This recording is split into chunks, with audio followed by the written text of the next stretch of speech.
آپ نے دیکھا کہ ہم نماز میں جب بھی ہاتھ باندھتے ہیں تو دائیں ہاتھ بائیں پر ہوتا ہے، یمین یسار پر ہوتا ہے، یہاں تک کہ جب کفن کیا جائے گا مردہ تو فقہا کہتے ہیں پہلے بائیں سائیڈ موڑ دے تاکہ دائیں سائیڈ اس کے اوپر آ جائے۔ کفن تک اس کا اہتمام ہے، الاشباہ والنظائر۔ تو آپ نے کہا کہ قمیص بھی ایسی سلواؤں گا اور جبہ بھی ایسا پہنوں گا، یوں نہیں پہنیں گے، دایاں بائیں پہ آئے گا۔ واسکٹ، صدری، شیروانی، یہ سب دایاں کنارہ بائیں پہ ہوگا۔ الاشباہ والنظائر سے محروم ہے، اس لیے بڑے بڑے اعلام کی قمیصیں غلط سلی ہے۔ جو لوگ کہتے خیر ہے کوئی فرق نہیں پڑتا، ان کو کہتے صرف ایک نماز اس طرح پڑھ لیں، بائیں ہاتھ اوپر، اور ایک دن استنجا ان سے کہو دائیں ہاتھ سے سکھا لیں اور کھانا الٹے ہاتھ سے کھا لیں۔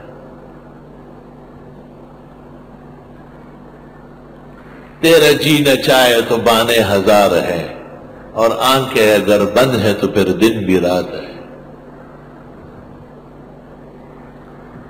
کہتے ہیں یہ عورتوں کا طریقہ ہے، پھر عورت ایک اللہ کو مانتی ہے تو آپ دو مان لیں، عورت ختم نبوت پر ایمان رکھتی ہے تو آپ مرزا قادیان پر ایمان لے آئے۔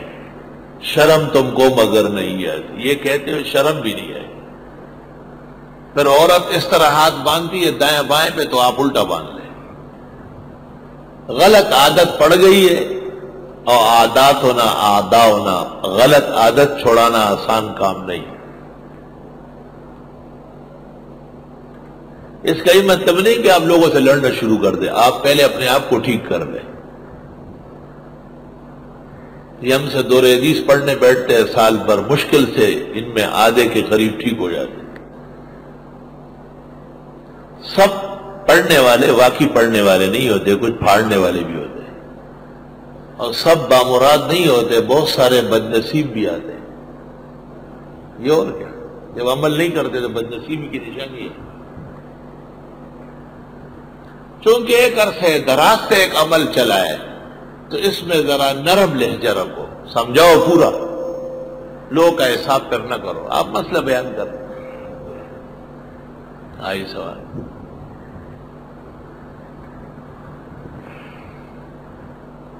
جب یہ مسئلہ بیان ہوا کہ دیور سے جیٹ سے، دیور اور جیٹ پہ نہیں پختنو دا خاون کشر روڑتا اردو کی دیور ہوئی او مشرتا جیٹ ہوئی، پختانو خدواڑو تا لیور ہوئی، اگئی سم اور بیان رہا لگی۔ اور جس کسی مرد کے ساتھ عورت کا کبھی بھی نکاح ہو سکتا ہے اس سے پردہ، جیسے چچا کا لڑکا، تایا کا لڑکا، ماموں کا لڑکا، پھوپھی کا لڑکا، خالہ کا لڑکا، بہنوئی، جب بہن مر جائے یا طلاق ہو جائے تو بہنوئی سے نکاح جائے گا۔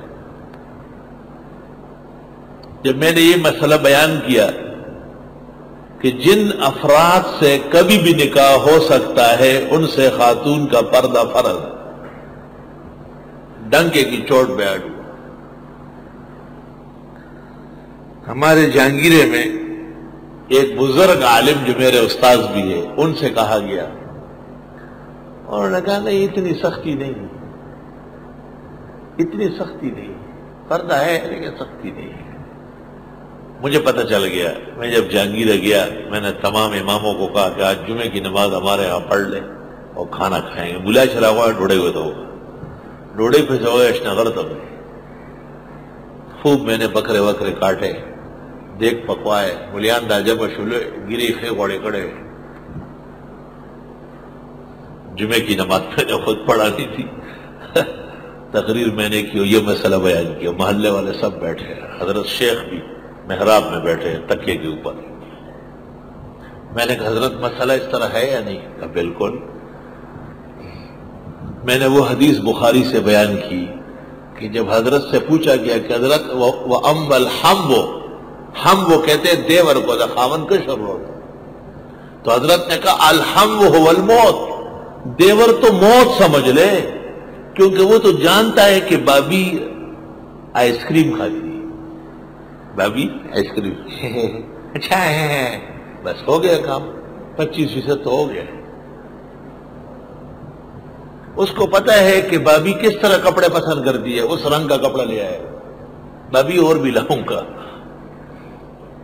جو بڑا ہوتا ہے جیٹ اس سے تو ڈرتی ہے، حیا کرتی ہے، لیکن یہ تو ساتھ کا پھلتا بڑھتا ہے نا، اس کے ساتھ تو گپ شپ ہوتی ہے، ایک دوسرے کو ہاتھ سے پکڑنا اور مروڑنا، یہ تو عام ہوتا ہے۔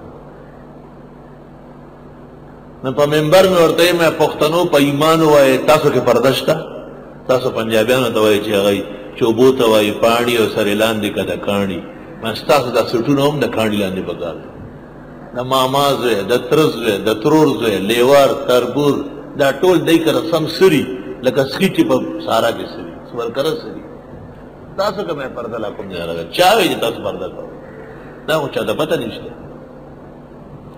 میں ذکر ته مولیان وی چې مسله خوشته خو ډیره سخت نه ده، دومره سخت ده چې پیغمبر وته مرګ ویلي، مرګ د دې نه به زیاته سختی سي۔ اللہ میرے عزیزو، مسائل میں پختہ رہو، میں تمہیں معاشرے کے ساتھ جنگ و جدال نہیں سکھاتا، معاشرے کی قبائح پر آگاہ کرتا ہوں، اور اللہ آپ کو اپنی شان کے مطابق عمل کی توفیق عطا فرمائے۔ وہ آپ کا اپنا کام ہے، وہ میرا کام نہیں ہے۔ مجھ سے تو جتنا ہو سکتا تھا اور مجھ میں جتنی صلاحیت تھی وہ پوری بروئے کار لائی جا رہی ہے، الحمدللہ۔ آگے تو پیغمبر نے بھی آخری حج میں ہے کہ حل بلغت حل بلغت حل، میں نے تو پہنچا دیا، میں نے تو پہنچا دیا ہے۔ آئی سوال، اور جو لوگ اس کا اہتمام نہیں کرتے وہ اس کے نقصانات خوب جانتے ہیں، بہت نقصانات، بے انتہا نقصانات۔ پردہ تو قلعہ ہے فولاد کا، جب اس نے آنا جانا ہی نہیں ہے تو ان کے آپس میں تعلق کہاں سے ہو؟ کیوں؟ جب وہ صبح و شام گھر آئے گا، فیشن کرے گا، رنگ روغن لگائے گا، گپ شپ لگائے گا، انسان بشر ہے۔ شیطان تو اللہ تعالیٰ سے مہلت لے چکا ہے، انذرنی الی یوم یبعثون قال انک من المنذرین، جاؤ، مہلت مل گئی ہے اس کو۔ آپ نے دیکھا کہ ہم نماز میں جب بھی ہاتھ باندھتے ہیں تو دائیں ہاتھ بائیں پر ہوتا ہے، یمین یسار پر ہوتا ہے، یہاں تک کہ جب کفن کیا جائے گا مردہ تو فقہا کہتے ہیں پہلے بائیں سائیڈ موڑ دے تاکہ دائیں سائیڈ اس کے اوپر آ جائے، کفن تک اس کا اہتمام ہے۔